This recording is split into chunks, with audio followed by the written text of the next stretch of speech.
நம்மளுடைய ஹாப்பினஸ் எதுல இருக்கு தெரியுமா? நம்ம ஒரு ப்ராப்ளம்ஸை ஃபேஸ் பண்றப்போ தான் இருக்கு. இதை நான் சொல்லல, மார்க் மேன்சன் அவர் எழுதின புக்ல second chapter happiness is the problem அதுல சொல்லியிருக்காரு. இதுல ஆத்தர் சொல்ல வர விஷயம் என்னன்னா, நம்மளுடைய வாழ்க்கையில பிரச்சனைகள் முடியறதே இல்லை. ஒரு பிரச்சனை முடிஞ்சா இன்னொரு பிரச்சனைன்னு ஸ்டார்ட் ஆகிக்கிட்டே தான் இருக்கு. ஆக்சுவலா அவர் சொல்ல வர்றது, நம்மளுடைய ப்ராப்ளம்ஸ் தான் நம்மளுடைய ஹாப்பினஸையும் டிசைட் பண்ணுதுன்னு சொல்ல வராரு.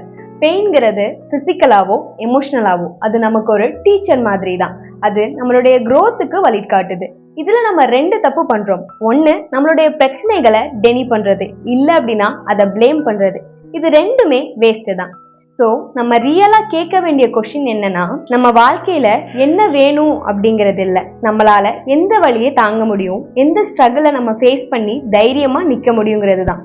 ஏன் அப்படின்னா நம்மளுடைய ஸ்ட்ரகிள்ஸ் தான் நம்மளுடைய ஹாப்பினஸையும் நம்மளுடைய growthையும் டிசைட் பண்ணும். ஸோ ஹாப்பினஸ்னா பெயினை அவாய்ட் பண்றது இல்லை, எந்த ஸ்ட்ரகிளை எந்த பெயினை நம்ம சூஸ் பண்றோம் அப்படிங்கிறதுல தான் இருக்கு. இதுல இருந்து நம்ம தெரிஞ்சுக்க வேண்டிய விஷயம், நம்ம வாழ்க்கையில எதுவுமே நிலையானது இல்லை, ஹாப்பினஸ் கூட. பட் எல்லாத்துக்குமே ஒரு ஸ்டார்டிங் பாயிண்ட்னு இருக்கும். நம்மளுடைய ஹாப்பினஸ்க்கு நம்மளுடைய ப்ராப்ளம்ஸ் தான் ஸ்டார்டிங் பாயிண்ட். நெக்ஸ்ட் வீடியோல 3rd சாப்டர் பத்தி பார்ப்போம். அதோட டைட்டில் என்ன தெரியுமா? You are not special. Wait பண்ணுங்க.